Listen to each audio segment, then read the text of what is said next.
All right. So, I don't know about y'all, but it is the end of June already. And I hope everyone is crushing it this year, or definitely figured out a plan to start crushing it. It's real this year. But again, let me start the introductions, because I already started talking about the juiciness. But so again, everybody, I'm Dwyght with Max Movement Training. We got Clifford Starks, and we have Phil Diamond all about moving Tampa Bay. And today we are officially going to figure out this title for Cliff, because I'm just tired of calling him Clifford Starks. So Cliff, let us know. I've been playing with some different things, and I'm using transformational coach.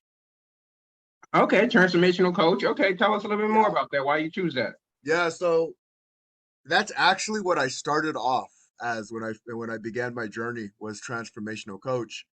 And I went into business coach and business coaching consultant and coach consultant. And the reason I came up with coach consultant was, I think every good coach is also a consultant. Like, when I had a wrestling coach, they knew how to wrestle and they also knew how to coach. You need both. And transformation is about, we all want to get our results. And in order to get our results, we have to have a transformation. Me and Country Phil have talked in length, and he's transformed in multiple ways on his journey. And I've transformed, and so have you, Dwyght. We've gone through our conversations too. And just like a caterpillar to a butterfly, you got to go through a process.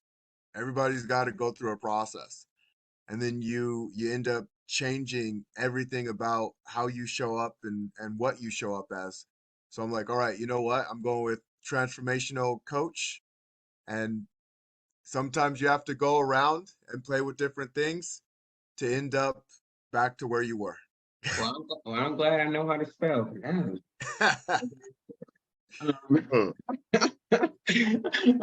But what's going on, Phil, with you? Nothing much, man. Just dealing with a whole bunch of idiots. Oh, man. Speak on it, brother. Oh, man. Kind of going through the motions, man. Me and you were talking yesterday, Dwyght, about being involved in the day-to-day as much as I am, I shouldn't really be. And now I'm starting to see why a lot of just business owners in general try not to be too involved with the day-to-day when you have a lot of employees, because you get tangled up in some bullshit. With a whole bunch of problems. They will dump their problems off on you, and they've got all the excuses in the world. And I'm sure a lot of us are guilty of it, kind of making friends with employees, have them over to your house, parties, and you like them, you're cool with them and stuff like that. And I think it gets to a point sometimes, man, where it's, I don't want to say they lose respect for you, but, they feel that they got a little bit more rope, I can't too much complain about my guy. I kind of go through my motions, man. We had a great month this month, man. And we did a lot of moves, bro. And I'm sure something got broken, but we had 0 claims this month and last month. Yeah, I mean, and knock on wood, I'm sure. Hold on, I take that back. I broke a chair. Oh, but I fixed it. Fell off the damn back of the damn truck trying to show out. But that's you carrying that damn soap over your head again? Nah, be hitting walls and shit. Bam! Damn back still hurting, boy. I'm just, man, I'm the kind of guy, man, I want to see everybody do well around me. I guess some business owners are going to be a little different. I've worked for people, and you can tell they're just all about the business only. They don't care about their employees. It's about but you know what? I see why these guys are like that now. Because, you take an employee that you have, and he's constantly wanting to borrow money, but he's constantly wanting to call in as well. You know what I mean? And then get his check like, damn, man, I didn't get no hours last week. Yeah, you didn't show up for work twice. Oh, yeah. But damn, what about this week? You know what I mean? You got $200 I can borrow. I'm short on my rent. I spent it at the bar. You know, like grown ass men. But you know, I'm getting ready to get myself in the process of getting myself out of the day to day so much. Okay, what's your plan to do that? Stay at home. Nah, that's the easy way out of it. Stay at home, man. I tell you, man. I really, you know, my father-in-law is here as the warehouse manager. You know, I'm kind of going through some training with him. You know, he's an older gentleman and a little bit slower pace. You know, I'm going to start getting him. He's a little bit of a hard ass, and that's just kind of what we need. But I definitely don't need guys being ran off either during this time of the year, because he will run some motherfuckers off. Excuse my French. But just going to have him to come in the mornings, man, and get these guys situated and get them out the door. Because my involvement, you know, I just think I've been a little too lenient, man. You know, I was showing the guys the other day, scrolling through Facebook, I took 3 screenshots of moving companies in our area that's hiring. One was starting out at like $15 an hour, and you know, and then the other one, you know, for experienced driver, like $16 an hour, you know. And I showed my guys, look, you know, no benefits, no nothing, you know, just low pay, you know, in comparison to what I'm paying you guys. You know, I got 1099 guys, man, right? Some 1099 guys that I paid 2 weeks paid vacation to. Oh yeah, because they don't get no, they get PTO down there. You should be using up that PTO. Yeah, but 1099 though. Oh yeah, no, not 1099. No, 1099, dude. I got a few guys, dude, that we give them 2 weeks pay and holiday pay. How the hell you give a 1099 2 weeks? If he want off, he can have off free. Exactly. But you know, because their situations is not the greatest right now. So I've been trying to help them get out of a tight squeeze. But I'm like, damn, dude, and you know, holidays and shit like that, dude. I was talking to a gentleman that runs the lump crew that we use often. He said, dude, you got to stop doing this shit, dude. Guys is gonna fucking keep taking advantage of you. No matter what you pay them, it's never going to be enough. You know, non-business owners don't realize, you know, maybe they're, you know, collecting your bills or whatever for you, and say they've, you know, hit, you know, 30 jobs in a month, and they've been keeping tally of how much they've been collecting. Say they've been collected 50 grand. Oh, this motherfucker done made $50,000. You know what I mean? Non-business owners thought process. Yeah, no, they're always gonna be in our pockets, you know, Yeah. and wondering, hey, shit, you had a good week. Oh, hey, you just got like $2,000 in cash from this last customer. Can I borrow like 200? I'll get back to you like Friday. Like, Yeah. You can wait to if you give it to them and they call in the next day. Friday. You give it to them, they call in the next day. My grandmama's cat died. You know what I mean? You know, there's some things we do for our employees, like, you know, there's been times where I know you help some of your employees get them a house. You know, I just had a random situation where one of my guys were arrested or whatever the case is and needed me to bail them out, type of thing. And there's been other types of weird situations, you know, and it's like things that we're hesitant to help out with, but because we know that, hey, this is a business, we got to make sure that we run a business. All these non-business expenses, you know, is only going to hurt us in the long run. So having that trusted guy where you're like, well, damn, you know what, this guy, he's been breaking his back. He's been here almost every day. I never had really any complaints. Or if there was some issue that arise, like we've had issues in the past where our U-Haul account would get frozen up because, you know, our employees, they might be renting trucks on their own. And, you know, now you have them go to U-Haul and say, well, hey, I'm going to grab this truck for Max Moving Company. Oh, no, sir, you owe us money from 2020. God, oh, yeah. Tolls. Right? Like, you owe us money from 2020. So, so now we're going to red flag Max Moving account. Oh, whoa. Max Moving didn't owe you money, but that employee did. So now they're saying, oh, well, sir, before we can even rent you another truck, and this is the day of the move, before we can rent you another truck, you owe us $900. God damn. Exactly. Like, I don't need this shit before I start a job in the morning. Yep. Oh, it happened, brother.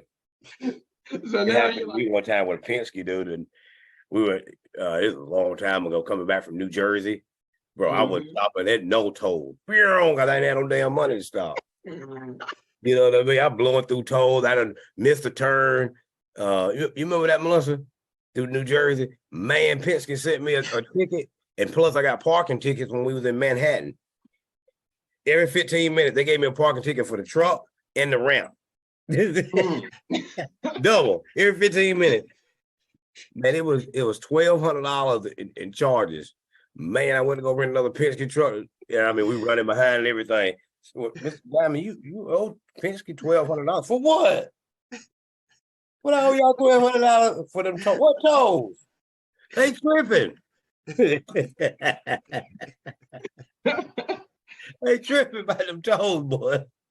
yeah, they are like that's nah, yeah, the tolls is one thing that I've never been a fan of, especially with these rental truck companies, because even like, and this has been big with Penske, you know, primarily, even if you got a GPS, not GPS, an Easy Pass in your truck, if the machine does not read your Easy Pass and reads the tag, then that means it's going right to Penske. Even if the Penske is registered in your damn name, it's Exactly. going right to Penske. And Penske saying, hey, we're going to charge you an administrative fee Uh-huh. for just getting this damn bill for your ass.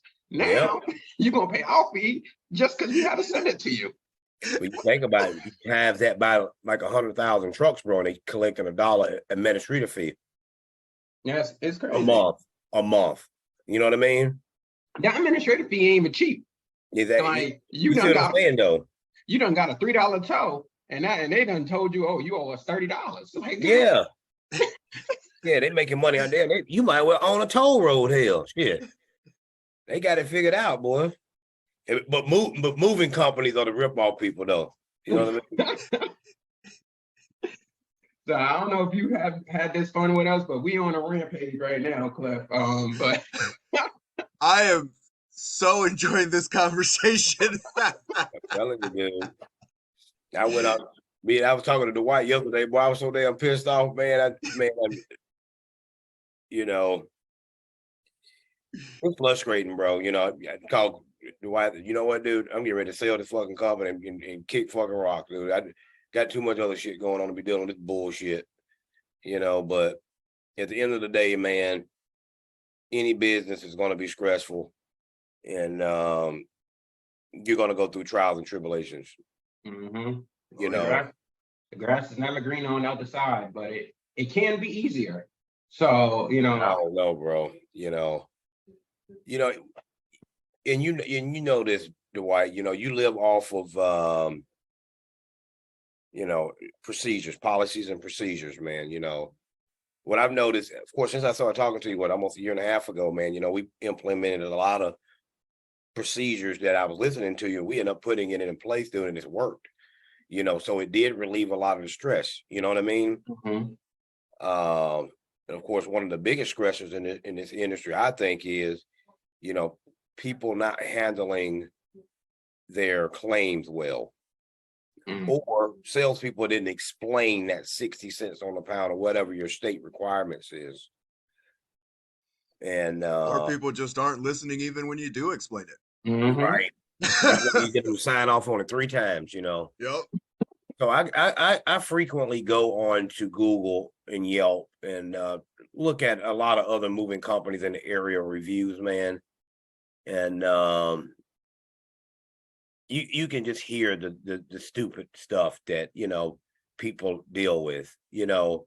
And as a moving company owner, you know, like, damn, I remember having a conversation with an idiot like that, you know. And you know, the guys wasn't working fast enough, you know. And customers, man, make this process a lot more difficult than it should, because they already, it took a lot longer than it should. Well, how long did you estimate it? You know, well, how many pounds? You want to ask the customer, how many pounds was it then? You know, how many hours did you estimate on your estimate? I've asked the customer that too. Yeah. Mm. Nah, we just had another customer. So we outsource our sales team. So, and it's been working really well. We haven't had any issues there. But with that being said, we realized that some things, like the very nitty-gritty details of that confirmation call needs to be had and said repeatedly.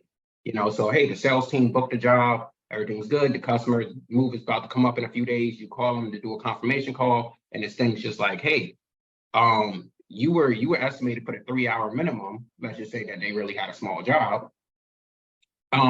Just know that we charge X amount of dollars per hour and we prorate in 15-minute increments. So understand that this is not a solid estimate, and your move could go up depending on how much more you add or how the difficulty of your situation. So having that conversation with that customer, being transparent, going over the valuation again. If they didn't go over in the sales call, because most people don't know what valuation is, they just like to think moving companies are insurance companies. Oh, do you offer full insurance? We offer valuation. Oh, what's that? Oh, it's some shit that ain't gonna pay fully for your stuff. But Right. let me explain how it works. So, New York is different from most states. Like obviously Florida is mandated for the 60 cents per pound, whereas New York, you mandated for 30 cents per pound. 30 cents. 30 cents. They might as well say 0, but 30 cents per pound. Damn. So, Let me give you $63 for that TV, ma'am. We'll round up to 65. so only thing I be thinking like, damn, that dresser was what? 200 pounds, $60? Shit, where that checkbook at? Right. I ain't like that customer, no, man. Right. Throw all the damn dressers out the window. Here, 100 pounds, boom. Then they be like, flat rate every job too. Flat rate every damn job, and just throw all the shit out the damn window. Well, see, that's where New York got us at. They said, hey, if you flat rate a job, you're gonna have to offer a customer a minimum of at least $5,000 evaluation. I was like, yeah, about that. I know we deal with some cheap customers. They gonna say stuff worth $5,000. Yeah. But go ahead.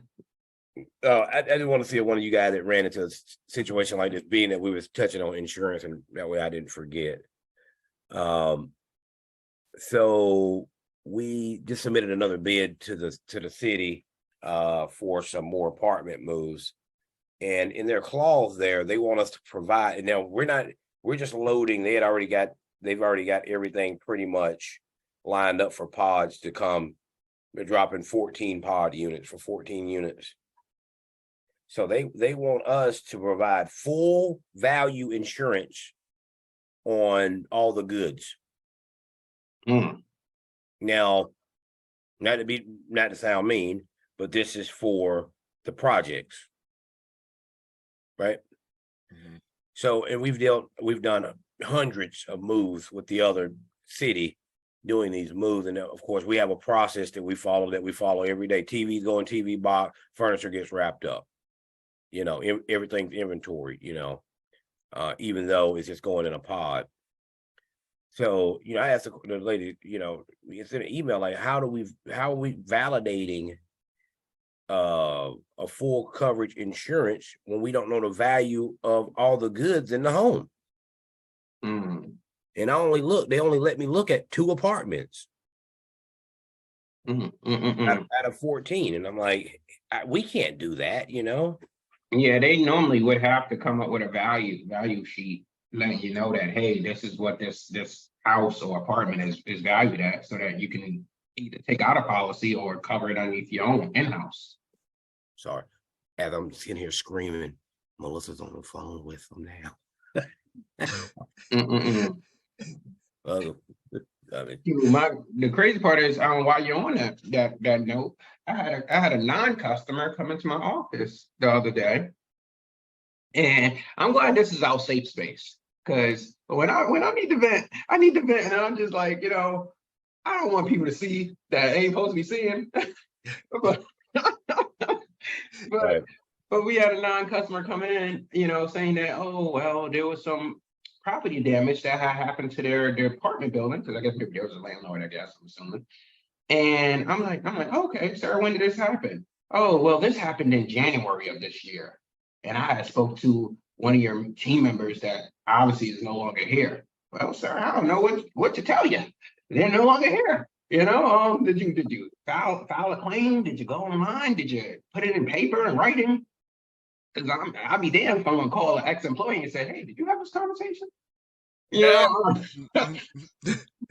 so then now it's we're almost 7 months in, and he's like, oh, well, what's your claims department number? I want to make sure that I can contact them and figure this all out. Sir, you don't remember that the owners get the final say, and either way you go about it. So Right. you can talk to them, and they're going to tell you the same thing. Like, sir, did you put it in writing? Like, was this your job? Because if it wasn't your job, we can't even start the claim process. Right. So it was just like, so then now he gets up and he's just like, oh, you freaking cocksuckers in here. Oh, yeah, just bullshitting me around and everything like that. And I just was like, keeping my composure. In most cases, you probably would have flipped out, but you've been learning. You've been mentally learning that, the customer isn't mad at you, they're mad at the situation. Oh, yeah. Yeah. And my guys are downstairs that just got done with the job, and they're just overhearing this absurdness, and they're just like, "Whoo, D." They're like, "Dwyght, you're better than me because I would have lost it. Like, this couldn't have been me." And I'm just like, you just have to learn from all of these interactions with these customers that they're not mad at you specifically. It's never personal. It's always business. Right. So, I was proud of myself because oh man, there's been some customers that have been yelling at me over the phone, and sometimes you just want to hang up on them because they won't let you get a word in. And you're just like, you know what? After you hung up on them, because it happened, I damn sure clicked the button a couple of times, but after you hung up on them, I'm saying a thing like, was that mature of you to hang up on them? But No. to get a word in either. No. Not immature, People, man, I'm gonna tell you, man, they're always people try to do what they can do to manipulate you. Just like people that go in fast food restaurants and try to manipulate, oh, I got a hair in my food. Like, ain't nobody in here got red hair except your ass. It's your damn hair. You know what I mean? But people go through life doing this, dude, and they wonder. Now, I'm a superstitious kind of guy, right? And I think this is what keeps me on track for a lot of things in life, dude, is I believe in karma. Big time. Mm-hmm. I question a lot of times, man, when like things start happening back to back to back, like problems. I'd be asking, damn, did I do something to somebody? I start questioning myself, like, man, I must have done something to somebody. And people that be doing stuff like that, man, if you really look at their life, dude, they ain't really got shit. To be honest with you, they just breeze through life, and then they wonder why they ain't got shit. I used to work for this guy, man. He's passed away. I can say his name. He was the mayor of Curry Beach, North Carolina. His name was Dean Lameth, and he was the king of telling you didn't have shit, right? And I mean, dude, he would piss me off so damn bad. He was a good dude. But the dude would have we dealt with swimming pools and stuff, man. And the dude would have us out there washing the damn backhoe off with a damn garden hose, $300,000 backhoe. And I'm like, man, Dean, why you gotta do this? You gotta take care of your shit. That's why you ain't got shit. Now look at your damn car, it's all fucked up. And dude, you know what? Now it makes sense though. You got to take care of what you got. You know what I mean? Mm-hmm. But it is true. You start off as a young man. Not everybody starts out as a business owner. So we start out learning process, right? With someone else's business, someone else's property. And we learn how to take care of their property first. Right? Gotcha. And then, when you get your own property, you take care of your own stuff. excuse my French though, but man, I tell you, I had to kind of go on that dude. He would go off, boy. That's why you ain't got shit now. Like, yep, I know it. Now, fast forward, damn, 20 plus years later, yeah, I see what he was talking about now. No, it's just damn guy pull up. Damn, dude, you've been riding around on bald tires for damn 8 months now, and you keep stopping at the gas. Man, I had an employee, dude, and this guy made $28 an hour, dude. No bullshit. This is the shit. I told my wife, I think I did better when I didn't pay attention in life, dude. $28 an hour. He rode around on a fucking spare tire on his car for 3 years. 3 years. That's crazy. 3 years. Why? Why you got a spare tire for 3 years, man? Some people are just not good at money management. Man. Yeah, I'm done. And the thing is, even if as owners, if we became more, financially sound and know what to do with the money or whatever the case is, and we try to spread that wisdom amongst our movers or whatever cases. A lot of these guys, especially my guys, they're young 20s and stuff like that.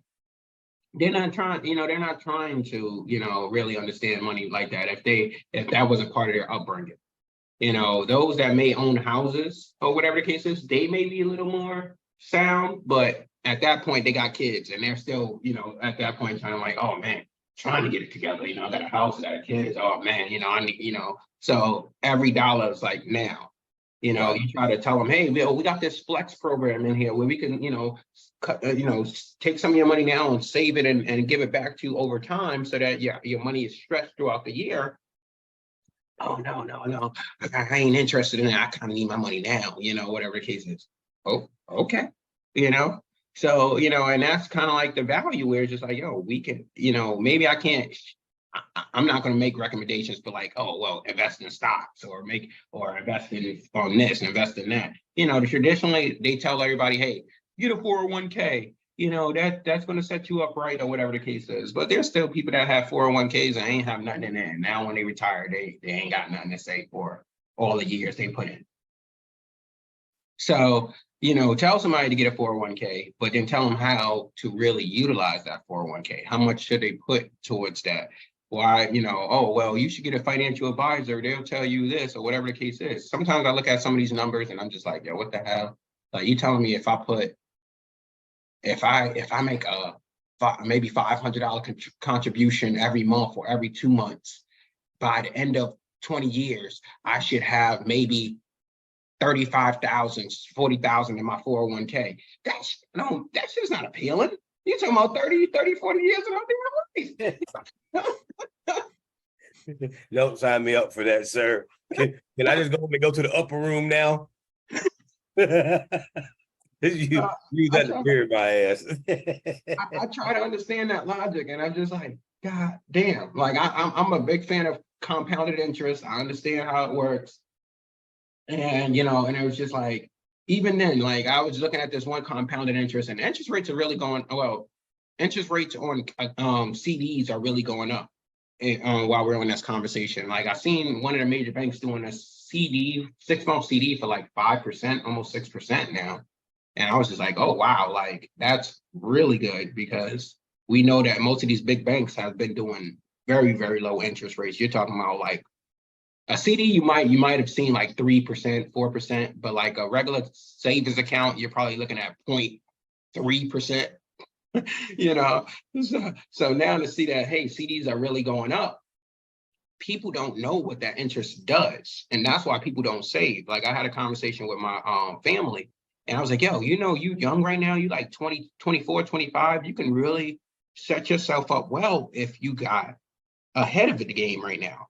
Knowing what interest can do to your account and your money is golden. But a lot of these young people don't know about it yet. And they're not really appealed to it because they're like, oh, it's just like Berkshire. I don't know if you invested in the Berkshire, Phil or Cliff, but Berkshire, I think right now, one share of stock for Berkshire is $400,000.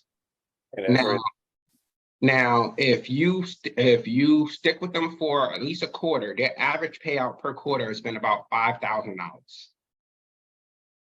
So most people are just like, God damn, $400,000. If I had that, oh yeah, I would have bought a house or whatever the case is. You could buy a house, but if you bought a 2-family house, where are you seeing a return on of $5,000 in 3 months? Right. Even if it was a 2-family home or whatever the case is, maybe you might see that if you have a small multi-unit. But even then, that still comes with expenses. Can I ask y'all a question? Can I ask y'all a question? Sure. So it's kind of weird though, but I was just thinking about it because I just did it again. Don't forget we on live.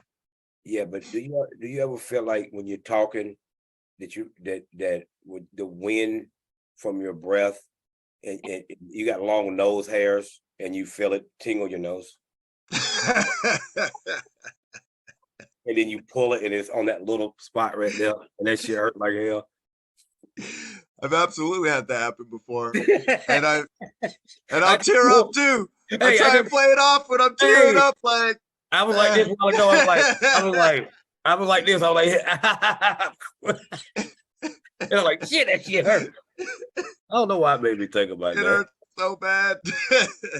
Yeah, because I just got a haircut yesterday. My man touched me up. He usually hit my nose hairs, But I'm like, I'm like, man, he didn't hit my nose hairs. I can feel it tingling off the wind of my breath. I gotta get it out before it come out and braid up. You just had me think about 2 years ago when people were stuck wearing those damn masks. Oh boy. And I think my friend at one time said, yo, my breath smells so bad in that mask. Damn. Like that, bro. Put that damn mask back on. Like, yo, I'm gonna pass out just smelling my own breath. Damn. Damn. Right. No, that was good times. It was actually sucky times. I'm not even gonna lie, because doing moves, especially in New York, and I know Florida was more of a weird state for being a hot state, and the regulations for masks was weird. But in New York, in our nice hot, what we deem to be summer, having to wear a mask and carry things up 3 flights of stairs or whatever the case is, and customers right there on your back, and like it ain't COVID, and talking about something, oh, can you pull up your mask? Man. I swore it was like a 6 feet distance, and it should be further when it's coming to moving. Man. And you can imagine how long those damn lines was, because they had those bodies on the floor talking about 6 feet distance. Man.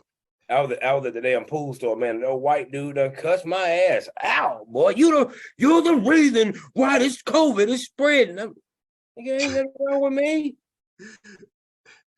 I mean, cuss me out, boy. I came out, the damn dude just cussed my damn ass out. Told me I'm the people like me the reason why COVID around. Like, damn. Why? I ain't coughing or nothing, bro. And then you remember people tell you, hey, look, when you go somewhere, they tell you, pull your mask up. It'll be right there at the bottom of your nose. They tell you, pull your mask up a little bit. Hell. Yeah, Bubba got gonorrhea and syphilis. Talking about pull your mask up a little bit. You go right out there in the street and raw dog somebody. Now it was crazy because you didn't even want to cough. You was trying not to get sick, because anytime you got sick, they was like, oh, you got the COVID. Oh yeah. Like, no, I just had, a piece went down the wrong way. Like, goddamn. Right?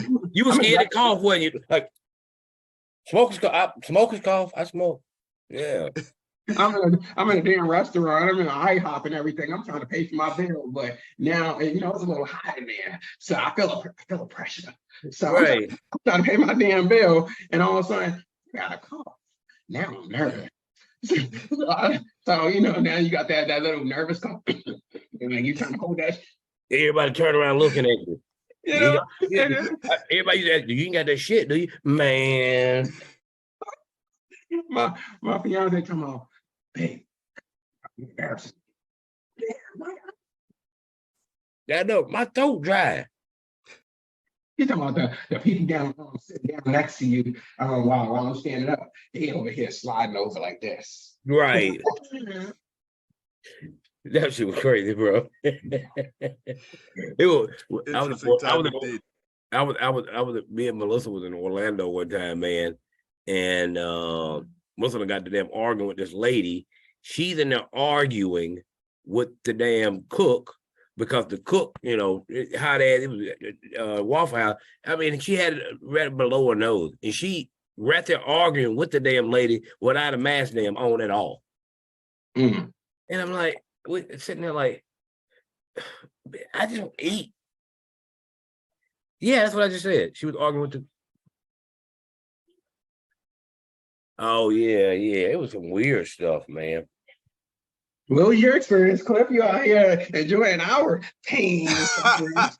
Right. Look, I stayed inside. I know how people are, and I didn't have time for that shit, honestly. Like, I ate in, I did my thing. I'm like, I'll wait for everybody to calm down because that's what stressed out people do. They want to bitch, moan, complain, point the finger. I don't need to deal with it. Right.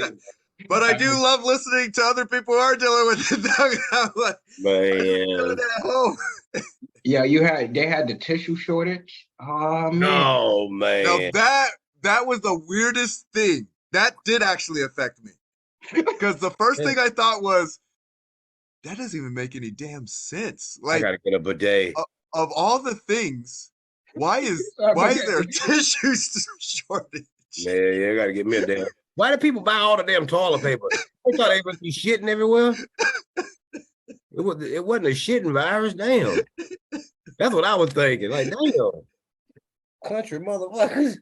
So I took a friend shopping, and I hate taking people food shopping because some people are just annoying. They want to, oh, well, I'm going to go to Walmart, get this, but then I need to go over here to Aldi's and get this. I'm not about to do that. Right.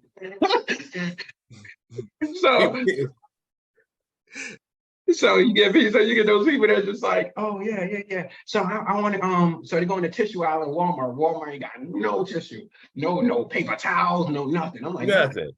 You know, so now they talking about, oh, I want bounties. Man. I only use bounties. I'm like, if you don't get this 50-cent tissue, you get $2. Right? Stop playing. People used to call you too, like, hey, y'all got some tissue over there?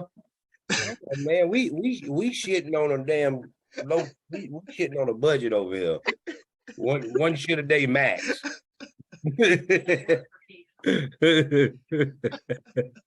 Yeah, one shit a day limit, boy.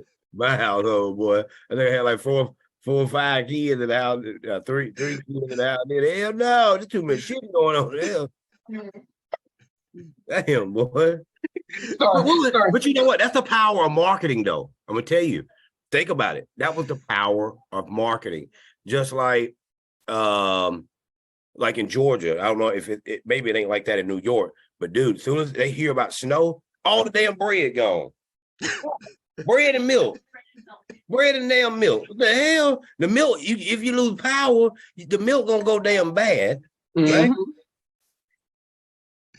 That is the power of marketing indeed. Yeah, no, they made so much money off of these masks that they do nothing to stop COVID. Oh yeah. You know, it was just like, oh yeah, what was that special mask? It was like 10 something, 10.90, 10 something, whatever. But you need to wear that special mask that had a respirator. And not even the doctors were wearing that mask because it was so limited. You know, they had to have two goddamn two of those masks on. You're like, goddamn, you got the two of the masks on, you got the face covering, can you breathe? And then people had to customize one too. Fight the power and all kind of shit. You know what I mean? Remember getting the customized mask. You remember? And then, of course, the airlines wasn't going to stop. You know, airlines, they got to continue their travel. It's $1 billion industry. Oh, yeah. So it's just like, you got everybody in this goddamn sardine can. With masks on looking dumb as hell. You know, and then I think I took a flight from South Carolina, Charlotte to Florence. So you have to transfer because it's a smaller airport in Florence. Right. And I got on that plane and it's a 30-minute flight and the air control wasn't working in there. Like the AC wasn't working. They said, sorry, everybody, the AC is not working. It's mid fucking summer. The AC is not working, but it's a 30-minute flight. We'll get you there as soon as possible, blah, blah, blah, blah. And it's not like the planes take off right away. You got to sit in that damn hot ass container and wait for the plane to take off. And they're like, oh, but we do require everybody to keep their mask on by law. Inventory. So I got no air. I got to keep this mask on. It is hot as hell. And y'all don't serve no drinks on this little short flight. Man. Pour that mask on lip, ashy as hell. Ashy ass lips, hell, shit. Right, you got all that smell just rolling around. Yeah, actually was. I remember because I'm from a little small town in Georgia originally, man, and I remember people on Facebook. I heard such a little small town talk. I heard such and such got that shit. Like my mom would call me like, "Oh, you hear about what's her name? She got that shit." Like what the hell? Nah, it was weird because I did hear some people, saying that they caught it or whatever the case is, and I don't know what it means when people caught it because I've been grateful, knock on wood, not to have it catch COVID. Man. But for those that did catch it or whatever the case is, some of them said it felt like a cold or a flu or whatever it was.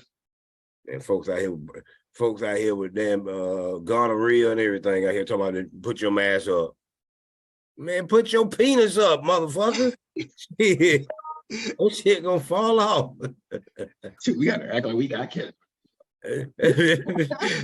Hey, you know how they, like nightly news, I never forget this.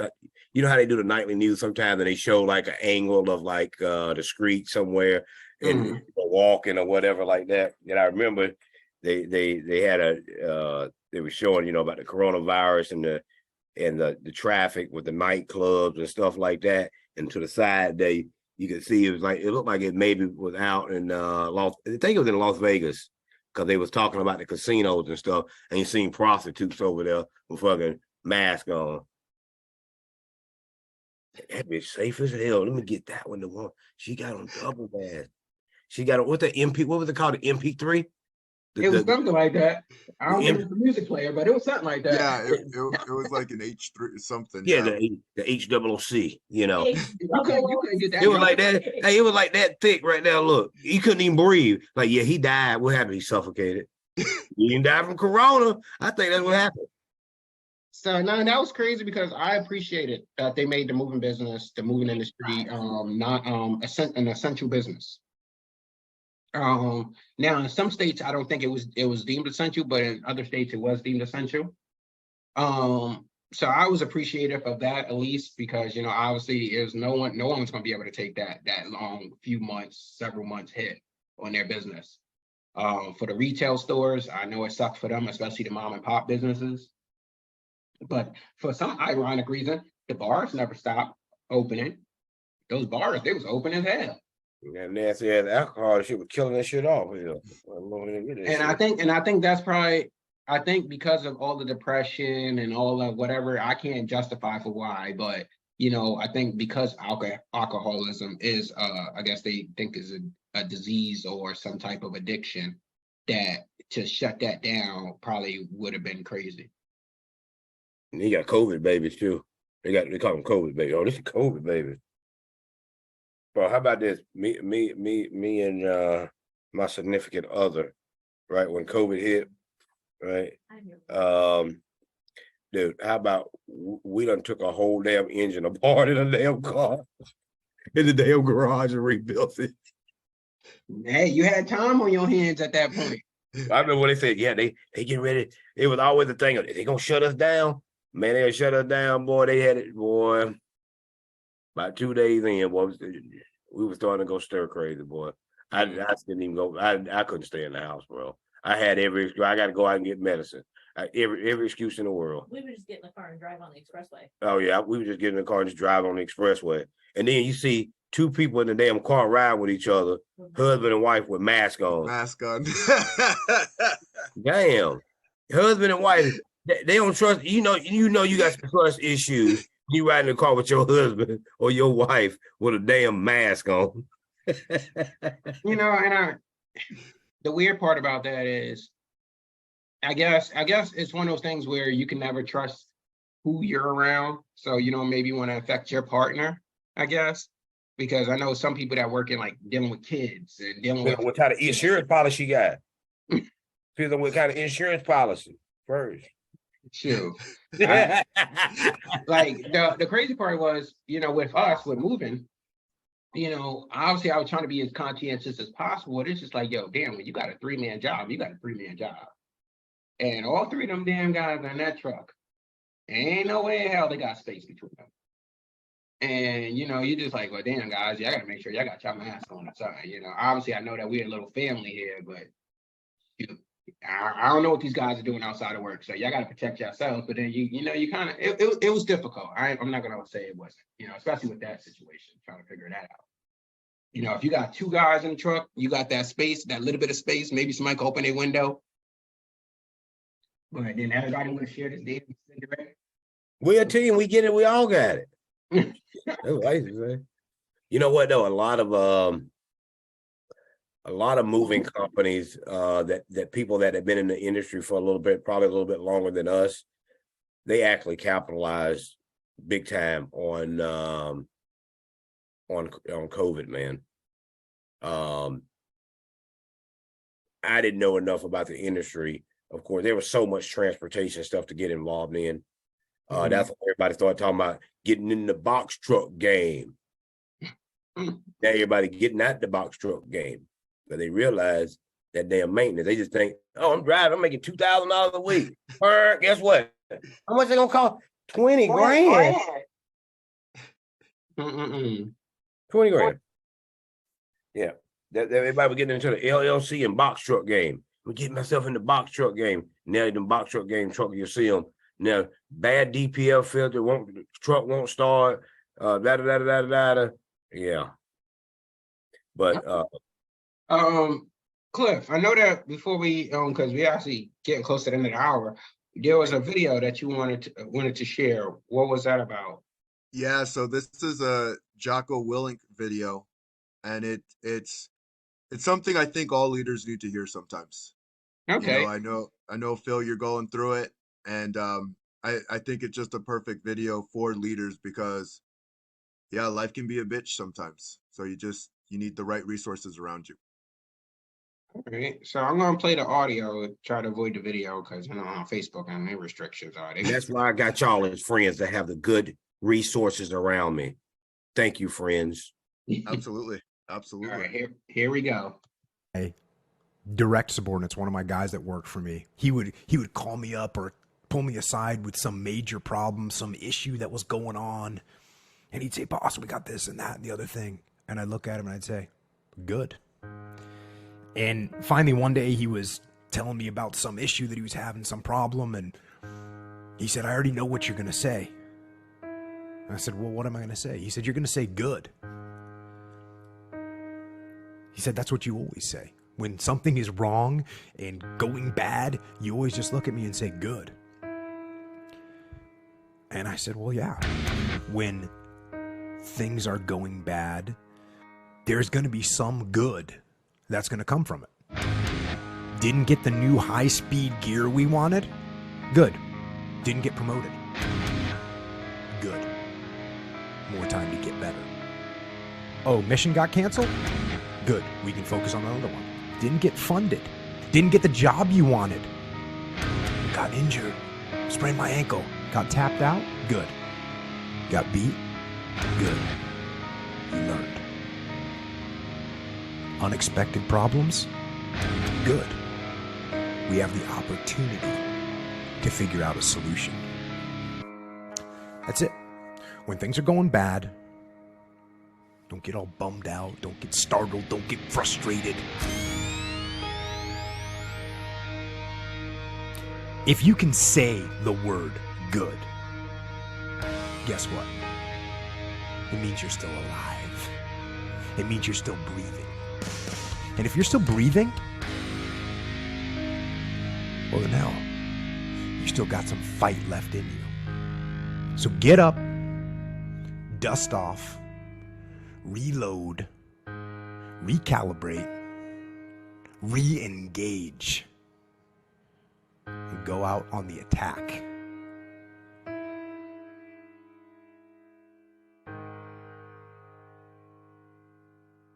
Dang. Okay. Everything's an opportunity, even when we don't see it right in front of us. And trust me, I've been there and I will be there again. Yeah. That's true, brother. You just got to keep pushing forward, even when times are hard, there's always an opportunity that's in front of you. It's just we're blinded by what's in front of us. Yep. Yeah, we just got to see around it. This year alone is something that we all been blinded by. It's one of those things we should have known it was coming. But no matter how hard you prepare for something, you're never ready. No. And I'm only hoping that it does get better. Supposedly some people keep saying it's going to get worse. I'm like, I don't need this shit to get worse. But, it's one of those things where it's just like, from what they say, we're leveling off. We got to see it as that. Like, okay, well, hey, we're leveling off. Even though prices are all around us, vendors, whatever, is going up. We're I don't know about you guys, but we're being called high. Your prices are very high. Oh, my friend just went with this other company that was charging them half the price, and they moved the whole house or whatever the case is. Well, lady, you could have went with them too. But Right. We raised our prices, and we give specific intentional reasons to why we've raised our prices. Because if you needed a knee surgery, you would not go to Groupon and say, hey, here's a half off knee surgery. I want to go. Like, no, it's bullshit. That's what it is. So if people want to claim that our prices are raised, we have to give them an intentional reason to why they're what they are, and make certain people not want to call, not want to talk to us. Well, I also think that's part of your market too. So like if you're in a senior community. Oh, yeah. Yeah. If you're in the senior community area where you know that, hey, there's majority of your client base might be seniors. Even if you service, let's say we service 7+ counties. So that's a lot of city radius that we cover. So, but the main area where our headquarters is probably like a retiree community. So even if we're like, well, hey, we want to focus on big homes, we want to focus on $300,000, $400,000 homes and up. Well, those homes are out of our general vicinity.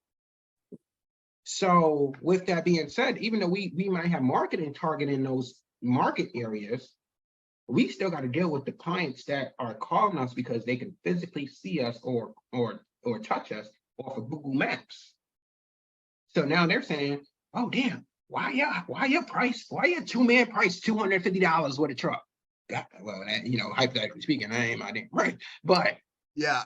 If it was, they're like, sir, you're so expensive. Well, technically, my client base should be those customers with the $400,000, $500,000 houses, and if you don't fit that criteria, No, I totally agree. And this is the cool thing about business, though, too. Like when you get into business, I'll give you an example. My first house, it sucked. I made so many mistakes buying my first house that I know I won't make on my next house and my house after that. The same is true in business. You can go into a market and say, should I place my business here? Why should I place my business here? What kind of people are over here? So we always have way more control than we don't. It's just we feel like we're shackled into whatever we want to be shackled into. We could burn the whole building down and go somewhere else if we wanted. If we go like, wow, this is a real shithole. I didn't know this place was like this. I need to do it better next time and walk away from it. But it's hard to walk away from things that we've done. It is the hardest thing. So I totally get it. Even as a personal trainer, I've had people taking crap supplements, right?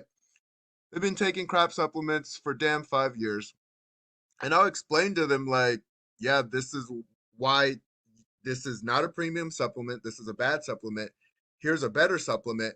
And they're like, okay, well, let me finish the supplements that I'm doing right now. Mm-hmm. Life's a psychology game, and it took me some time to get it.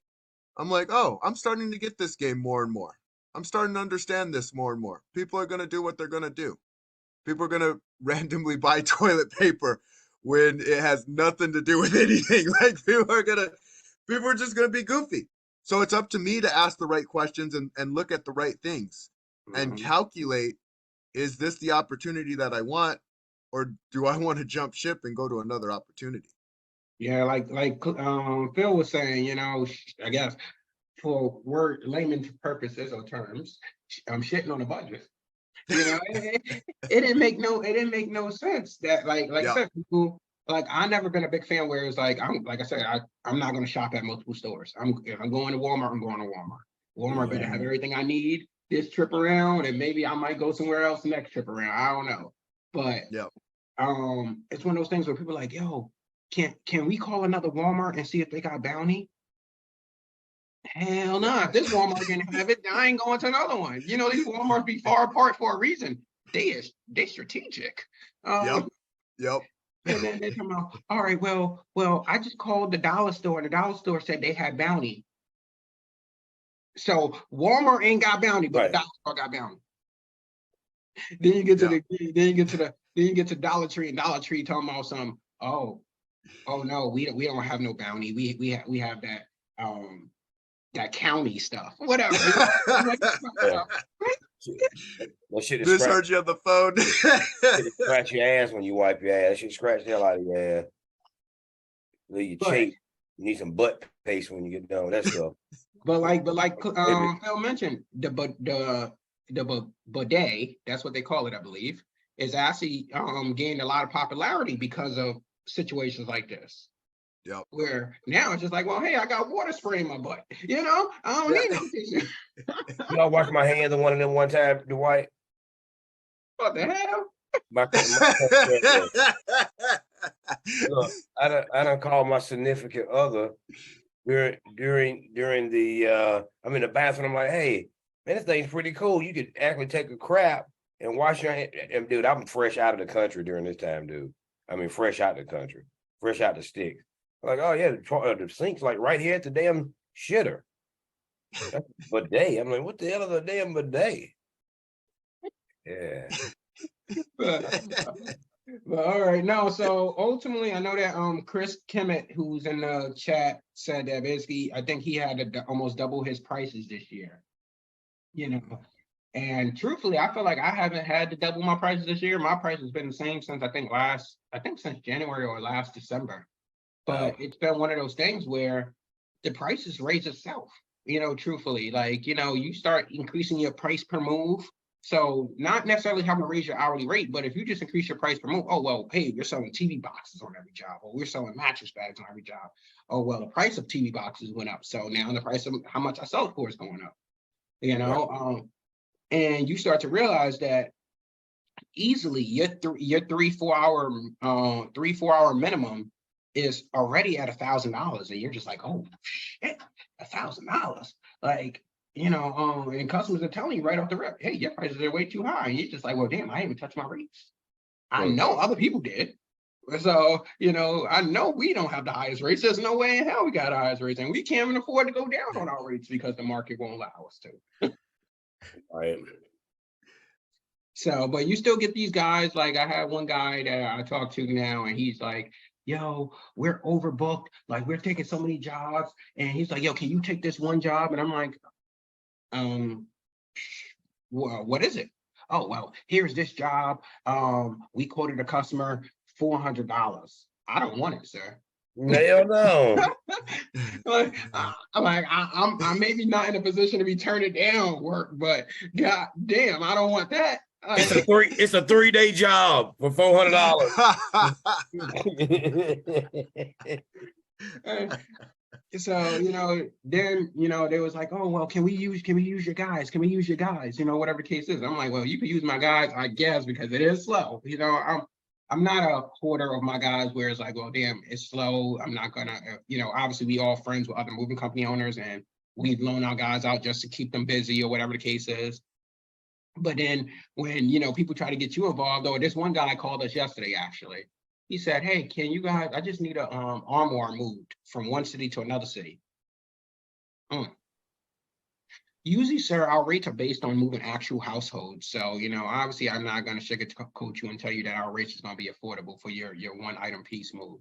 But we do offer furniture delivery. So, I tell them, hey, what we can do is we'll offer you, and this is just general, but we'll just charge you about $400 to move that one piece from one city to another city. That covers our truck just leaving the work for the day, sir. Plus our guys got to come into work, Right. because the truck can't move without them. So, Right. and he's like, $400, God damn. He's like, it's just one piece. He didn't go talking about, and I knew he was. Hey, team. I got to take off. I got another appointment coming up. But hey, appreciate you guys as always. Appreciate the audience. All right, Great John. stories. Great stories, guys. Clifford a busy man on us these days. He's busy. Right. Takes one to know one, my brother. Takes one to know one. I'm about to start sending him. Hey, I tried to call him the other day and then realized I was calling somebody else. I said, I'm going to end up sending his ass a damn postcard in the damn. Yeah, we definitely do got to catch up, though. It's been a while, brother. Definitely. All right, guys. Have a good one. Take care. Yeah, brother. Hey, Phil. So, yeah, just finish that story up before we wrap it up for the day, everyone. So, yeah, no, like I said, the guy was, I could tell he was black too, and I don't want to say something, so he was like, I told him, hey, it's going to be $400. I said, God damn, $400. And I'm like, sir, it ain't cheap to just turn the problem. Hell no. Figure that metric out, Right. But, so even then, he's like, well, I'll give you. What'd he say? He said, I'll give you $100. $100. Like he was doing you a favor. Right?